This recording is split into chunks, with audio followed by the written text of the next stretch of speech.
Nako, heto na po mga kabayan, palpak na kudita, game over na. Nako, matindi to, grabe, binulgar na. Senator Robin Padilla, kumanta na, Kiko Lacson, Soto, todas dito. Abayan po mga kabayan ang ating alamin sa video ito. Pero bago po natin simulan yan, palike naman po ng video ito, malaking tulong po yan. Maraming salamat po. At eto nga mga kabayan, bago po natin i-play yan mga kabayan, eto pasadahan po muna natin itong mga nagte-trending na mga balita dito po sa social media at unahin na po natin to. Ito pong si Pastor Benny Abante, mga kababayan, no?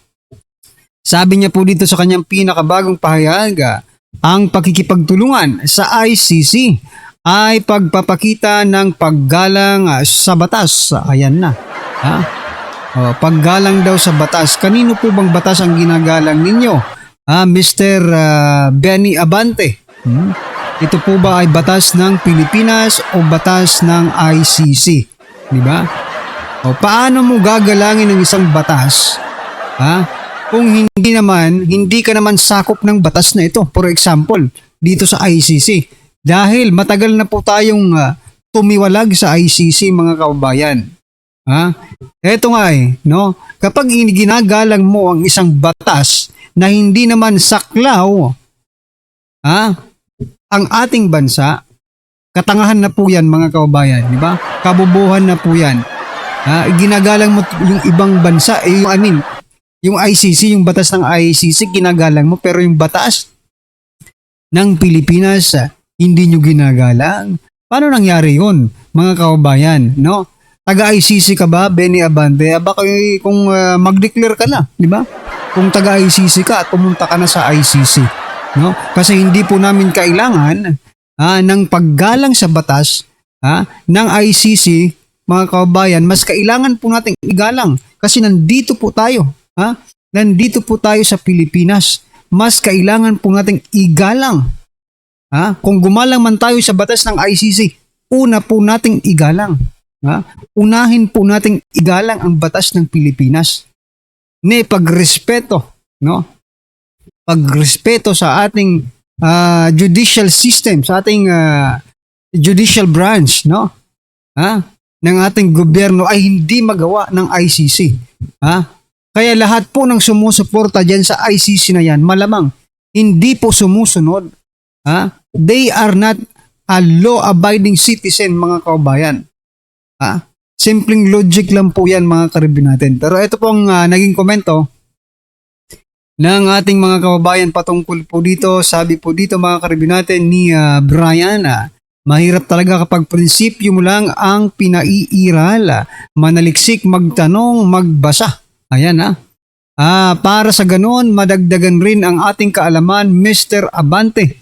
Dapat patas ang pananaw mo dahil ang sinasabihan mong Diyos ay makatarungan at patas. Huwag lang papadala sa impluwensya ng politika. Ayan na. Bugok ka din, sabi po ni Catherine. Ayan, sabi ni Catherine Lopez, bugok ka din, batas daw no? Sabi naman po dito ni Joy, paggalang ba sa batas ang maiupo sa posisyon kahit hindi manalo? Nanalo. Komulik. Komulik pala. Akala ko komulik. Kung gumagalang ka talaga sa batas, tama itong observation ni ni Joy Aspe.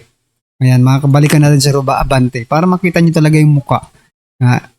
Tama yung sinasabi niya. Kung talagang gumagalang ka sa batas, Abante, in the very first place, mga kababayan, dapat yung pinaupo ninyo dyan po sa distrito ni Abante, no, ay yung totoong nanalo. Hindi po itong si Abante, hindi naman po ito na nanalo, mga kababayan. Pag may pagganito ka pang statement, no? Ang pagkikipagtulungan sa ICC ay pagpapakita ng paggalang sa batas. Sabi natin yung argumento dito ni Abante, yung talagang paggalang sa batas. However, Abante, you should and you must respect the law. Kung sinabi ng COMELEC na talo ka, kung sinabi sa butuhan, sa bilangan, natalo ka, talo ka. Diba? Hindi yung talo na, panalo pa dahil nga inappoint mga kababayan ng Comelec. Ayan. Ano po ang inyong masasabi dyan mga kababayan? Just comment down below. At eto, pasadahan din po natin to mga kababayan kasi parang may mali po dito eh. Okay? Sabi po kasi dito ni Matibag, okay? Sabi po dito Attorney Matibag, pag-aaralan kung maaari niya bang kasuhan si Attorney Respicio sa pagmumura nito sa kanya. Oh, di ba? Di ba? Parang ang ganda pakinggan mga kababayan kasi mayroon na naman pong mapaparusahan na palamura mga kababayan. Okay? Parang ang ganda pakinggan kasi mawawala na mauubos na yung palamura dito sa Pilipinas, no? But parang may mali dito. Kasi nung nakaraan lang mga kababayan, napakinggan po natin si Matibag na nagmumura. Sa isang recorded audio mga kababayan, audio call, okay? Napakinggan po natin si Matibag na nagmumura. Ano bang batas? Para lang sa mga kalaban sa politika? Hindi ba ito para sa lahat mga kababayan? Ito po pakinggan. Bago po natin basahin yung mga komento ng ating mga kababayan patungkol po dito sa statement na ito ni Matibag, ito muna gusto ko pong iparinig sa inyo to mga kababayan. Attorney, wala akong sinabing masama doon sa'yo.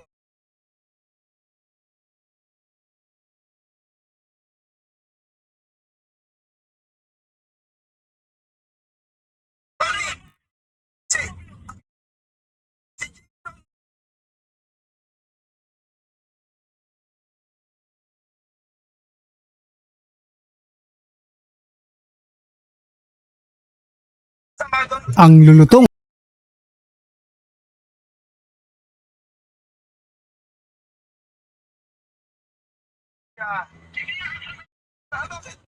Bakit mo kailangan ano mo sa akin?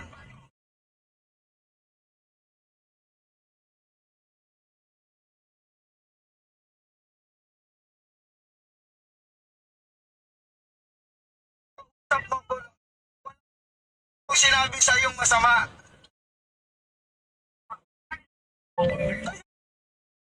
Kasalanan ko. Sige.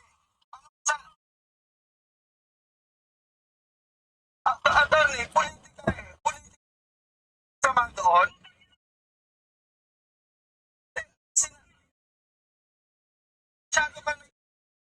Sinabi ko masama doon. So ayan mga kababayan, wag na po natin tapusin mga kababayan, no? Balikan na po natin itong kanyang statement, no?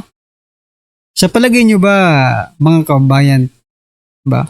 Kasi for example na lang, sige tama yung ginagawa ninyo, kasuhan yung mga nagmumura, pag minura kayo kasuhan. Pero kung ikaw naman ang pusang gala, di ba? Kung ikaw naman ang nagmura, hindi pwedeng kasuhan. Diba? Naging NBI director pa mga kababayan. See what I'm trying to point out dito. Parehas lang po kayo nagmura. Diba? Kaya kung ano man po yung nararamdaman ni Attorney Respicio sa kanyang pagmumura sa'yo, Matibag, malamang naramdaman mo rin yun. Doon po sa conversation ninyo na nagmura ka, malulutong na mura ang pinakawalan mo. So, ano? Ang masasabi nyo dyan mga kababayan? Ito po ang naging komento ng ating mga kababayan. Patungkol dyan, sabi po dito ni Lisa. Sabi po ni Lisa, kakasuhan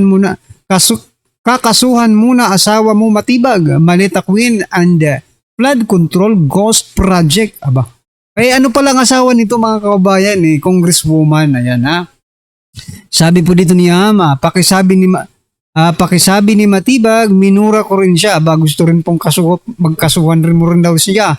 No? Si Yama, Siyam Vlog. Kasuhan mo rin daw siya Matibag kasi minura ka rin niya no? Sir, kasuhan nyo na po si Robin ang mga reklamo dahil nasigawan siya ni Kiko Pangilinan. Ano namang nito? Legacy of tatay sa dahig yan pagmumura. Naging normal na. Opo at po ay baliwala. Talaga ba? Ang bayad mo naman, Susan. Hindi ka ba Sometimes, di ba? Ito sa ating mga Pilipino, minsan ang pagmura, expression na lang po yan no? expression ng nararamdam mo, sama ng loob, di ba?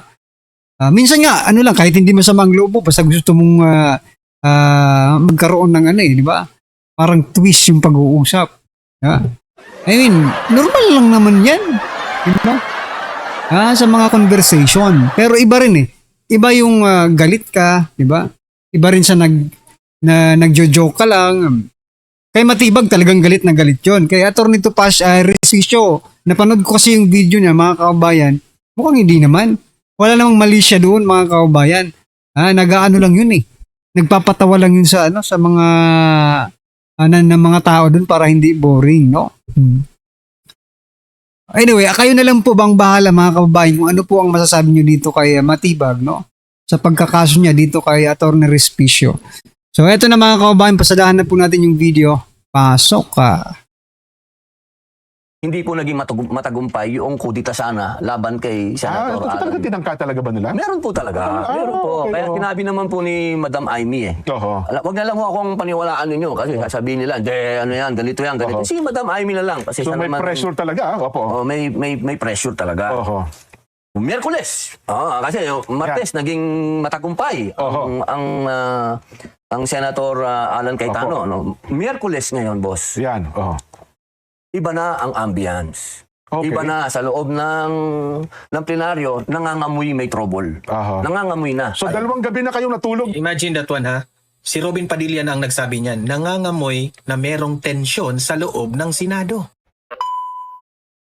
At heto, pag-usapan natin itong isang guest interview ni Senator Robin Padilla sa Net25. Ang mga pinagsasabi ay totoo. Ito po, bago naganap yung kodita, ng panibagong liderato, wag pong sabihin na ito po'y pinlano namin. Opo. Hindi po totoo yan. Yan po ay isang bagay na doon lang namin, kahit naman po si Senator Marcoleta, hindi din po niya alam Oo na nga, si oo, Senator hindi Bato ang dadating dyan. Oho. kaya na-shock sila nung dumating kaagad si Senator Bato na hinihingal.